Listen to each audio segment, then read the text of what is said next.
Hi guys, welcome to Drum Dog, and today we are talking about 3 reasons that you should keep practicing your double strokes.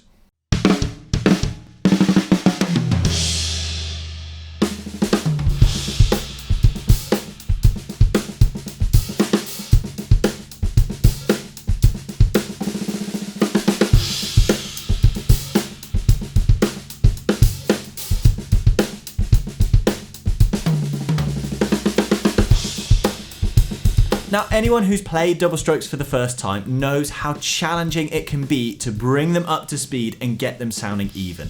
In fact, I'd go as far to say it's one of the hardest things faced by a lot of drummers out there. And I remember when I was going through that in my little period of getting my double strokes up to scratch, thinking to myself, why am I bothering with this? Why do I have to play 2 notes in each hand when I can make exactly the same sound just by playing 1 note in each hand? And that feels so much easier. Well, today I'm going to answer that question for all of you guys out there who are having the same thoughts. Why bother with these double strokes? They're so hard. I much prefer singles. There are huge, massive benefits to double strokes. And I really feel, me personally, once I persevered and pushed through that barrier of struggling with my double strokes, it's probably one of the biggest evolutions of my playing in a long time. It's just integrating those double strokes into my vocabulary and opening up all the benefits that they bring with them.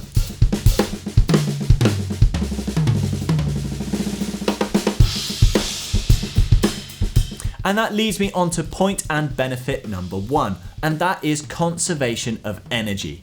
Now, believe it or not, it actually takes a lot more effort to play a consistent stream of single strokes, especially at a higher speed. I can kind of feel that burn in my forearms already. I could stay there for a bit, but it does require an amount of effort. But if I play that exact same speed with double strokes, that is so much easier. I'm way more relaxed. I'm sharing the burden across each arm, and honestly, I could do this all day. I'm not gonna, because it's not gonna sound nice for everyone in the room. Sorry, Ryan.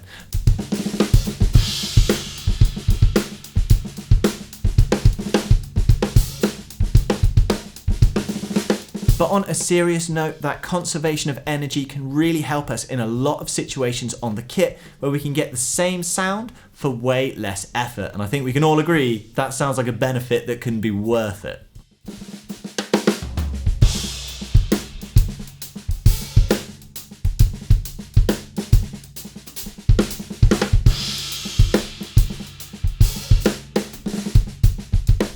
Now, benefit number 2 is orchestration. Now, simply put, orchestration is just about which part of the kit we are hitting.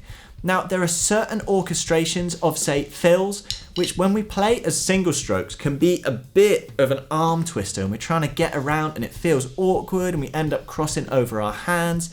And in those situations, adding in double strokes can mean that we keep our hands open, and it's a lot easier to get round those accents that we want without it being awkward, meaning that we can play them faster, we can play them easier. Our orchestrations are more open to be more creative just from chucking in a little double stroke in there. Now, as an example, let's just check out this little group of 3 around 3 toms, and you'll quickly see how much of an advantage doubles are in this situation.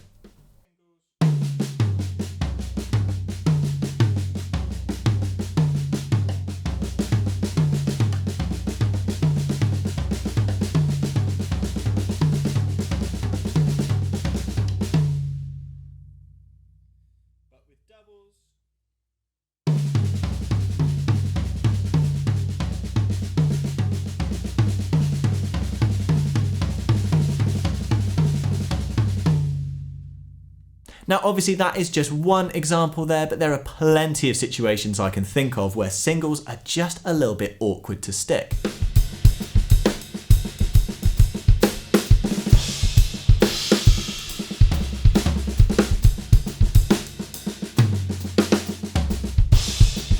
And finally, point number 3 brings us on to dynamics.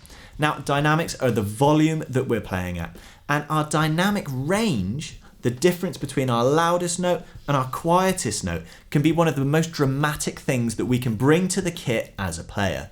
If we're playing dynamically flat, things sound okay, but it's widening that dynamic range that really gives our beats and fills that depth and musicality that so often we're aiming for.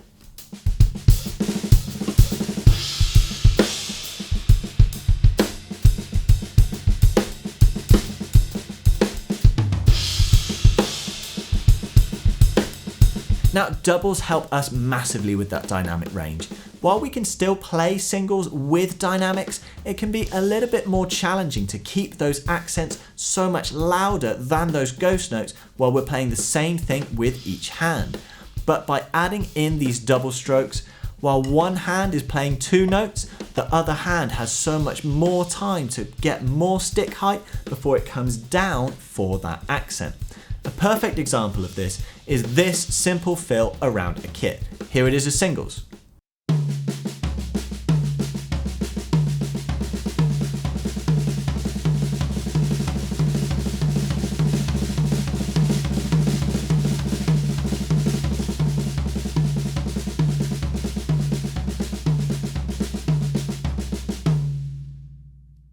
Now, as you can hear in this fill, we're accenting our toms and we're keeping all of those snare notes as a non-accented roll.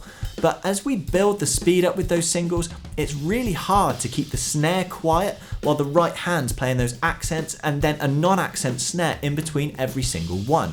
But just by interjecting one little double stroke into the mix and turning it into a paradiddle, that keeps it so much easier to really dig in for those accents and keep that snare nice and quiet on that constant 16th roll. Let's check it out.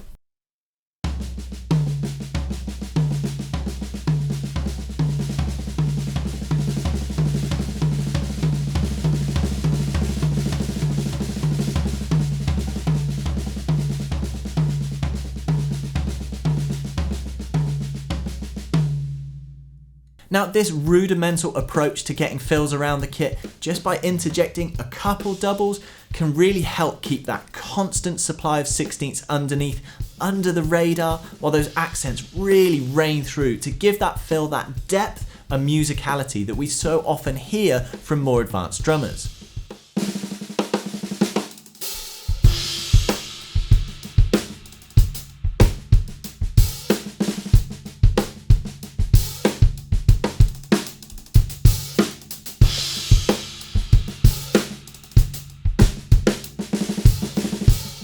Now, I know learning and developing your doubles can be difficult and frustrating.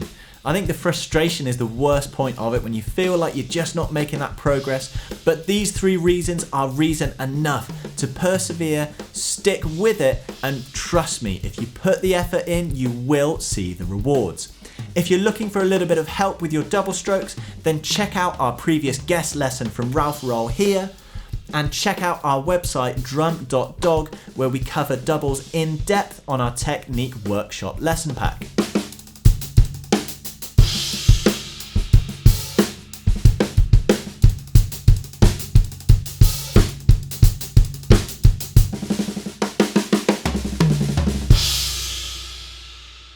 I really hope this video helped illuminate some of the benefits of double strokes to you. If you enjoyed this lesson, don't forget to subscribe to the channel, and we hope to see you again soon.